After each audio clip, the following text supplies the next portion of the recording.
Saka special day today. Today is Mother's Day in Ireland. Pero yun, nakita mo yung araw. Yeah. Sarap maglakad-lakad. Maliwanag ngayon.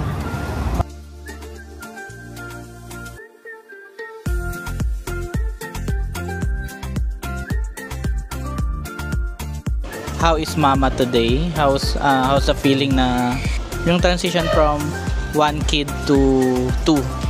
Kasi yun talagang ibang-iba siya from 0 to 1 to 1 to 2, di ba? Pero yun ang sasabi ko parang wag naman natin antayin na lumaki sila bago tayo mag-enjoy. Dapat nga nag-enjoy tayo while they're growing up. Oh, yeah. Medyo mahirap. Pero ang hirap pag magulang ang hirap pag magulang. Alam mo yung tayong dalawa lang. Minsan pa nga nag-advance na ako ng problema. Advanced thinking ng problema.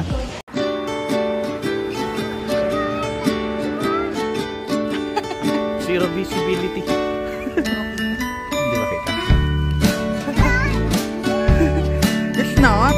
Hey guys, welcome back to our channel. So it's a sunny day today.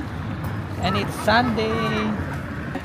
So yun guys, lalabas lang kami dahil medyo maganda. Maganda yung araw. Grabe bilis naman ng kotse na yun. Saka special day today. Today is Mother's Day in Ireland. Yeah. So Mama, happy Mother's Day. Thank you. How do you feel having 2 children? Siguro sagutin mo yan later. Ano kami? So ang plan for today, first time din pala ni Mama Kare at ni na buong family naman. First time na buong family mag grocery together. Kasi di ba in the past few days ako yung nag-grocery, so ayun. Dahil maganda yung araw, nagkaroon kami ng time para grocery. Lumabas sa family. Ito na yung pasyal namin. Yan, bukod sa mag-grocery, magkakape muna kami. Kasi literal na kape lang. Kasi medyo diet. diet. Yun. Kape lang talaga. Tapos si Penpen kung magti-treat siya, parang 1 week na tayong sa diet na. 1 week na. 1 week na. Nagre-crave na ako sa Starbucks. So yun. Ayun lang. Yun lang. After lang naman mag-grocery, uwi na tayo, no? Oo. May bibili pa ba tayo ba? Wala, Yung mga pinggan, di pa tayo bibili? Tignan natin kung may Yung pinggan kasi namin, 2 piraso na. Ang hirap.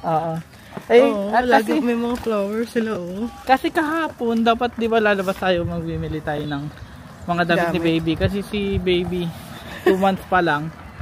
Yung 0 to 3 months na size, hindi na kasya sa kanya. Pumuputok na yung mga manggas niya. Hindi na kasya. Ayun, so kaso maulan kahapon. So di kami nakalabas. Sa bahay na naman kami Saturday. So ngayon, problema kasi si baby, pagka nagwawala, ang hirap. Wala ang problema dito sa Ireland, dito sa Limerick. Wala masyadong nursing, or walang nursing station yung mga lugar, like yung mall. Hi vlog. Hi Ate Penpen. At least sa SM meron, di ba? Sa atin madami naman. Dito wala, yung mga mall wala. Kahit nga yung office, wala talagang dedicated na nursing station So yun yung problema. Tapos bihira talaga, iwan ko, no?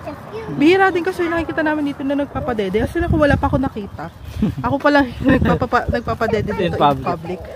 So di ko alam kung ano ba siya dito. Pero naman, tabu ba siya dito? In our defense naman, yung pagpapadede naman may cover naman siya. May maternity cover naman. So hindi siya talaga lantaran kita yung naman. Tsaka sa kami nagpapadede. Pagka nasa closed doors. Nasa coffee shop din kami. Hindi naman sa public na public. Doon, parang nasa dulo kami. Kasi medyo nakakaya kasi wala talaga nakita. Alam mo yun. Baka hindi uso baka dito. Bawal or something. Hindi ba namin uso dito? Comment down yung mga matatagal na dito. Nagpapadede ba kayo in public? Pero sabi ng mga nurse naman dito, Ina-advocate naman daw nila ang breastfeeding dito. Drop ka na lang, ganyan ka na lang. Ayun, ina-advocate naman nila yung breastfeeding. Starbucks Pero, City. Yeah. Starbucks. wala lang talaga kami nakikita dyan yung actual na nagpapadede in public. So yun, yun na. Yun na muna. Andito pa lang kami ganda sa... pakita mo yung araw. Ayan, nag-start na sila magtanim ng mga flowers dito. Kita ba? Hindi kita eh. Pero yan, nakita mo yung araw. Yeah. Sarap maglakad-lakad. Maliwanag ngayon. Maaraw-arawan na si Baby. So yun, see you later. Punta muna tayo ng first, natin, Starbucks. Bye. Bye!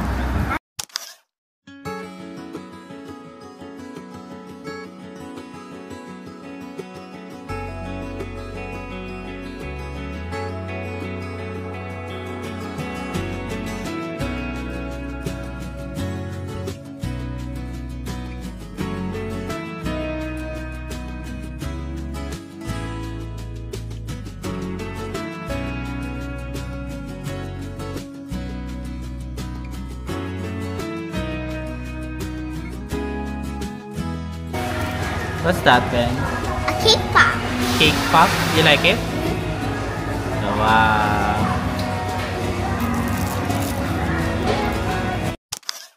Oh, yan. Hello guys, nandito na kami sa Starbucks. Ano in order mo? Wow, dark cafe. Dark coffee? Cold brew. Ano? Espresso? Cold brew. Cold brew.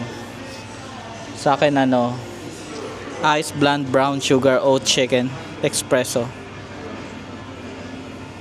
Grabe, tagal na nating muling nag-Starbucks, no? And for me, I have juice. Yeah. Oops. For you, wait. Where's your juice? Mama's opening it. Show it. Here's my juice. What flavor is that? Raspberry and strawberry. Yeah. Diyan ka lang mag-vlog kami ni Mama. Ayan, pait. Pait. Pait, kailangan ko ng sugar. Ikaw na, nandiyan ko. Sa'yo, matamis. Mapait din, pero carry ko na, ayoko ng added sugar. Healthy. Hintayin lang natin si Mama Kare. Sit good, Pen. The cake pop. Ba't mo dinidilaan? I won't forget it. So yun guys, interviewin lang natin si Mama dahil Mother's Day ngayon. Konting kamustahan lang. Naiyak. Yun, konting kamustahan lang kung how is Mama today? How's the feeling na yung transition from one kid to two? Kasi talagang ibang-iba siya from 0 to 1 to 1 to 2, di ba? So yan Mama, kamusta? How's motherhood so far? Mahirap. Ayun, lagi naman natin na mention, di ba, sa vlog natin na ayun, medyo mahirap kasi wala talaga tayong katulong. So, ayun, nakakapagod yung pagpupuyat, gigising ng umaga, tapos magpapadede ko. Parang hindi ko ma-imagine talaga. Hindi, alam mo yun, parang nag-wonder ako paano nakakaya ng mga nanay. Lalo na kung single parent, Oo, tapos nag-work pa. Parang paano nagagawa yun? Ngayon, parang hirap na rin kami. Hirap talaga kami. Though pa rin, parang kinakaya pa naman, pero medyo physically nakakapagod. Ngayong week nga, nagkasakit na din ako. Siguro dahil sa pagod din, nahawa kasi ako kay Pen. So, yun. Kasi kulang sa tulog. Kulang na sa tulog. Tapos, ayun, panay karga kay baby. Medyo mabigat na siya ngayon talaga. Sumakit na nga yung likod ko kakakarga sa kanya. As in, sobrang sakit ng likod ko. Tapos, yun, yung pag-prepare ng food, paghuhugas ng mga pinggan, paglilinis. So, nakakapagod din talaga. Pero, ayun, kinakaya pa naman, no? Pero yun nga, tinatanong ko si Papa Mark, sabi ko, paano ba pag nag-work na ako sa July, kakayanin mo ba talaga kung ikaw yung maiwan sa bahay? Ano ba dapat nating, alam mo yun, dapat pagplanuhan na kasi namin talaga kung anong dapat namin gawin by July, kung paano namin ma-handle lahat by July. So, sabi niya naman, kaya naman daw. So, ayun. Na-discuss na din natin to last vlogs natin. So, yeah. So, tingnan namin. Yun, sa ngayon, ano pa rin, ay, siguro, nag-a-adjust pa din, no? Nag-a-adjust pa yung katawan. Kasi siguro, nagre-recover pa rin naman ako from, giving birth. So, ayun, nag-a-adjust pa din. Just Pero, give more time. pero masaya, no? Masaya, nakakatuwa talaga si Leon. Kasi marunong na siya makipag-usap ngayon. So, sumasagot na siya, di ba? Nakakatuwa yun. Kahit nakakapagod, pa rin naman, happy pa rin Happy pa naman. din. Ayun, ano pa? Ayun, yun nga. Gusto kong din i-discuss yung transitioning. So, first muna siguro yung 0 to 1. Ano yung mga na-experience natin from 0 to 1 to tapos sunod i-explain din natin yung 1 to 2. 0 to 1 kid. Siguro kasi nung first time natin nag-baby, yung feeling ko kasi more on excitement talaga noon. Kasi syempre wala pa tayong baby, so nilook forward talaga natin na magkaroon ng baby. So, medyo, alam mo yun, na-outweigh ng excitement, di ba? Yung pagod. Tapos, may mga katulong pa tayo, may support tayo sa Pinas noon. So, mas bearable siya.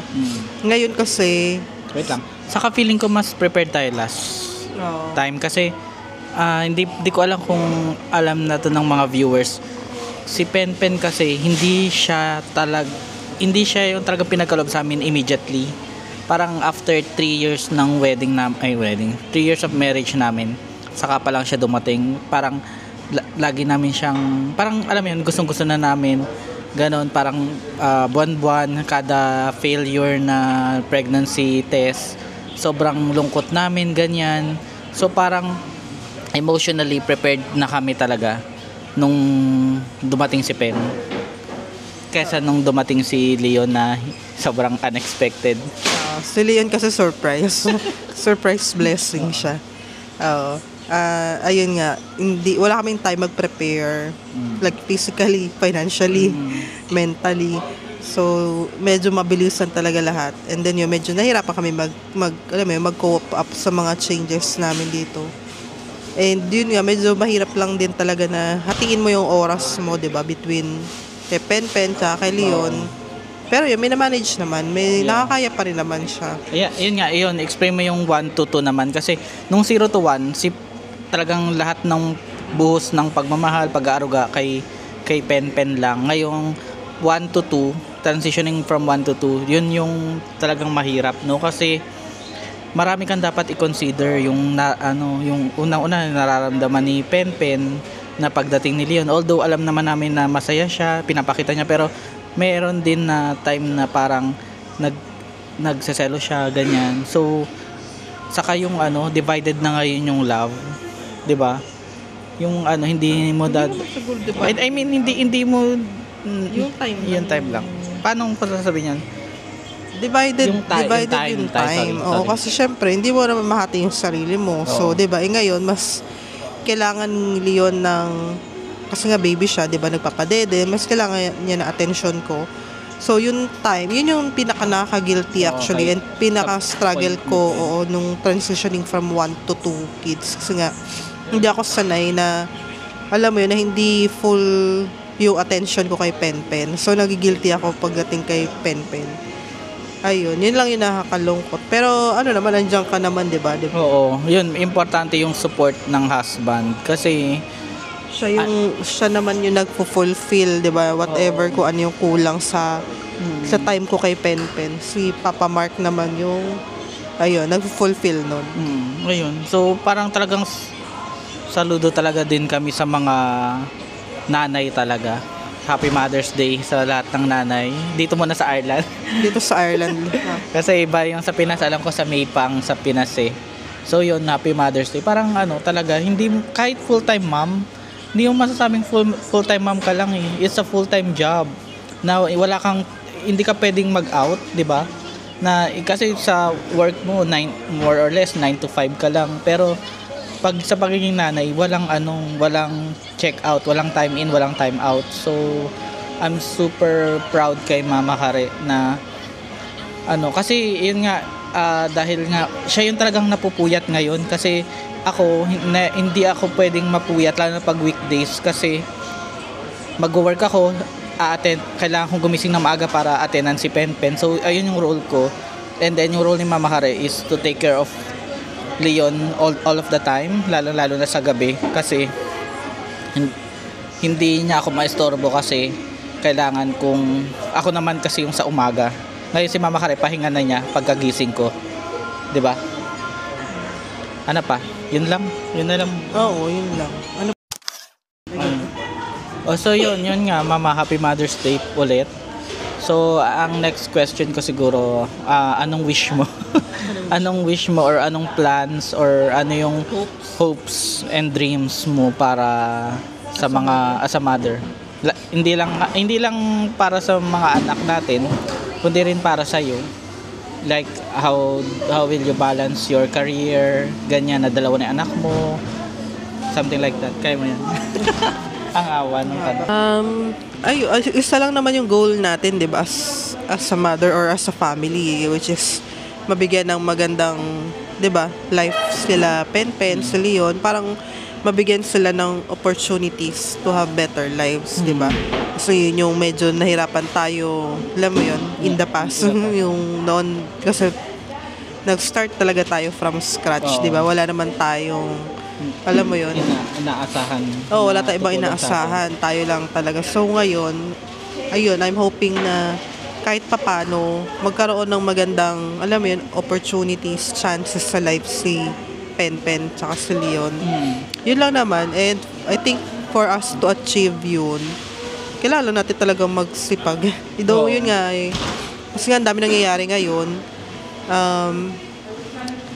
Kung ako talaga tatanungin, mas gusto ko talaga sa bahay na. 'Di ba? Parang mag full-time mama ko eh. Yun talaga gusto ko. Kaso realistically, hindi talaga siya kaya dahil kailangan natin magtrabaho pareho. So, yun. Medyo give up ko naman na yun. Yung idea na yun. Kailangan na lang talaga nating, sipagan talaga mag-work para kahit paano makaipon and ma-achieve natin ultimately or alam mo yun, paisa-isa ma-achieve natin yung mga goals natin, di ba? Na diniscuss natin before, yung mga short-term goals, long-term goals, so yun. Yeah. Gusto ko lang ma-enjoy. Gusto ko lang ma-enjoy din. Like, while we're working, while we're building this family and preparing for the future, gusto ko rin naman kahit paano ma-enjoy natin, di ba? And, yeah. And then mag-create din ng happy memories with the kids. Lalo kasi si Penpen, very siya, yung alam mo yun, lahat ng bagay na alala niya, no? Kahit simple things, sobrang tumatatak sa utak niya. Kaya gusto ko talaga mag-create pa ng memories, mga happy memories with Penpen kahit na alam mo yung bata pa sila. 'Di ba? Yung iba kasi sinasabi nila na hindi pa naman nila maalala yan, di ba? Parang gano'n. Si Penpen maalala. Si Penpen, naaalala niya talaga. As in, ewan ko lang kung paglaki niya, baka makalimutan niya. Pero, yun din eh, di ba? Kung di man nila maalala, at least tayo kasi maalala pa rin naman natin. Kaya yun. Gusto, yun lang. Inauga yung camera. Yun lang din naman talaga yung goals ko na while we're building the family, mag-enjoy pa rin tayo, mag-create ng happy memories. So, to make things short, more troubles to come. So yun, tingnan natin kung matupad yung mga plano natin sa buhay. Pero yun, din, kailangan din talaga natin maging prepared para talaga sa future nila. So ayun, importante din na may life insurance talaga tayo, di ba? Kasi in case na mawala kami, may mapoprovidean yung dalawa. So, ano pa? Baba nga lang ng life insurance. Hindi, ito. May life insurance tayo dito sa Ireland eh. Sa work? Oo. So, ano pa? Pati yung retirement. Yung retirement. So, minsan nga nag-usap na lang kami ni Mama Kare. Alam mo yun, sobrang layo na din yung minsan usapan namin na pagka laki nila, anong plano natin dalawa, pag tayong dalawa na lang. gusto namin mag-travel, ganyan. Pero yun ang sasabi ko parang wag naman natin antayin na lumaki sila bago tayo mag-enjoy. Dapat nga nag-enjoy tayo while they're growing up. Oh, yeah, correct. So yun, ayun, gusto din lang din namin, parang plano namin sa dalawa na maging mas independent sila. 'Di ba? Katulad natin na hindi sila masyadong nakaasa sa atin at kami rin hindi rin kami masyadong nakaasa sa kanila para mas maging magtagumpay sila sa buhay. Kasi mahirap yun na pares tayong sobrang codependent sa isa't isa. Pero yun, sana matupad. Hindi rin natin masasabi yung future, di ba? K-pop. Ano pa?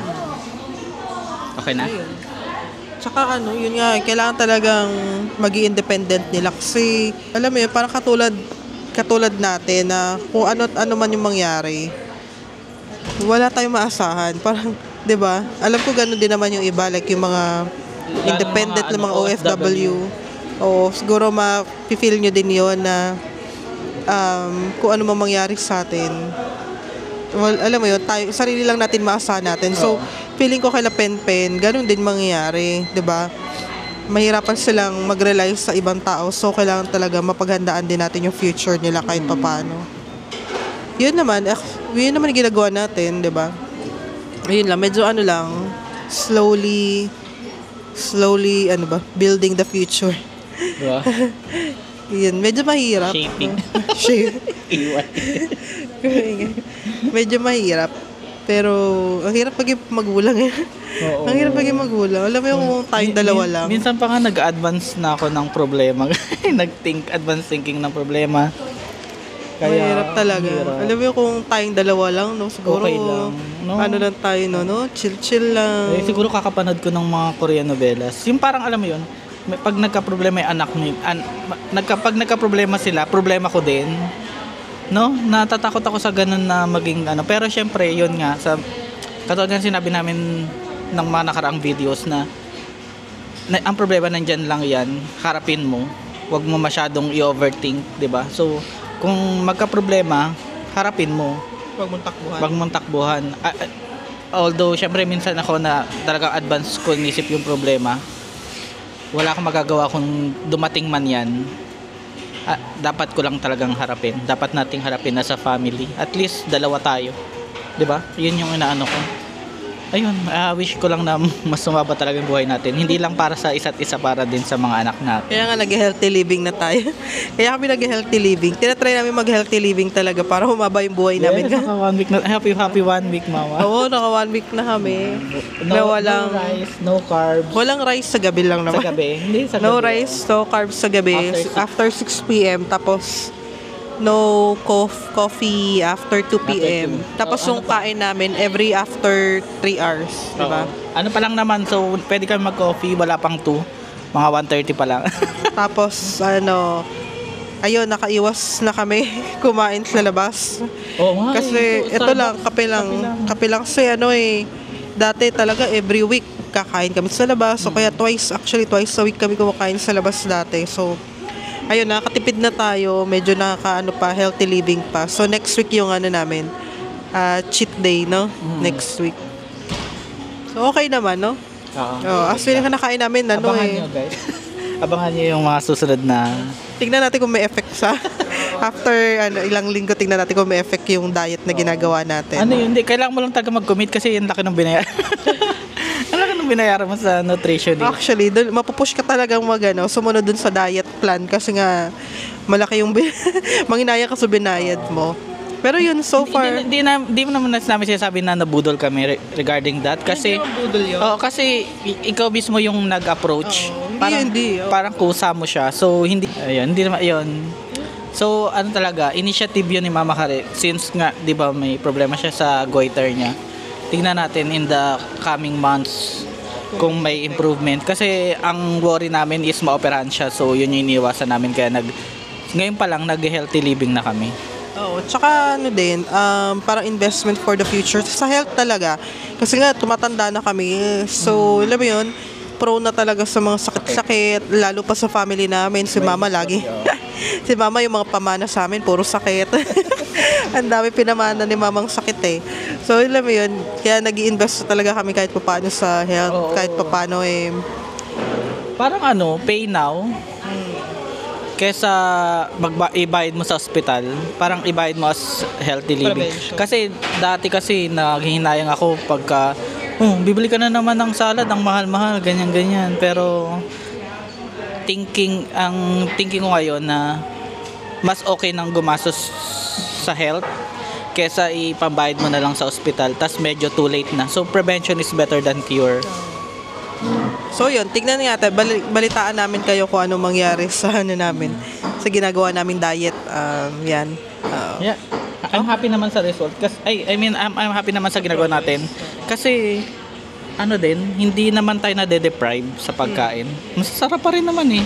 Ang ano, Masasarap nga yung mga kinakain natin ngayon ang mahirap lang ngayon talaga yung pagpe-prepare kasi katulad niyan si Mama Kare puyat. So ang problema namin yung timing ng pagkain. So parang minsan 10 o 11 kami nagbe-breakfast, which is not ideal. So yun yung kailangan na i-improve. Ayun. Okay naman. Tapusin na natin vlog dito kasi kahit hindi na natin pakita yung mga ano. Kasi next na lang naman is mag-grocery kami. So, since mahaba na rin tong usapan, tapusin na natin dito. So, yun, please subscribe to our channel and yung sa ano namin, sa TikTok namin ni Mama Kare and sa Facebook and Instagram, please follow us. Please message us also in our Facebook. May mga nagme-message doon, tinatry namin sagutin kung sa abot ng aming makakaya. And yun. Tsaka ano, yung trends. Kung may gumagamit na ng mga, ano kayo? Thread. Thread. Sige, i-post natin yung thread account ni Mama Kare.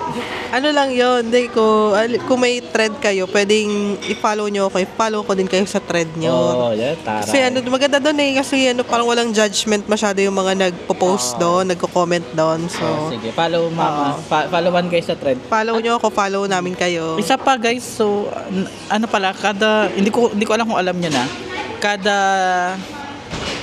Ano tawag dito? Yung kada videos, nagla-live premiere kami more or less 8 PM sa Pinas. So, yun. Tuwing Sunday, yun. So, pakiabangan naman para walang nanonood kasi ng live. Oo, yung nanonood, puro family din. Thank you, family. Nag-live na yung Oo nga eh. Sige na, bye-bye na. Thank you for watching. Bye. Thank you, bye-bye.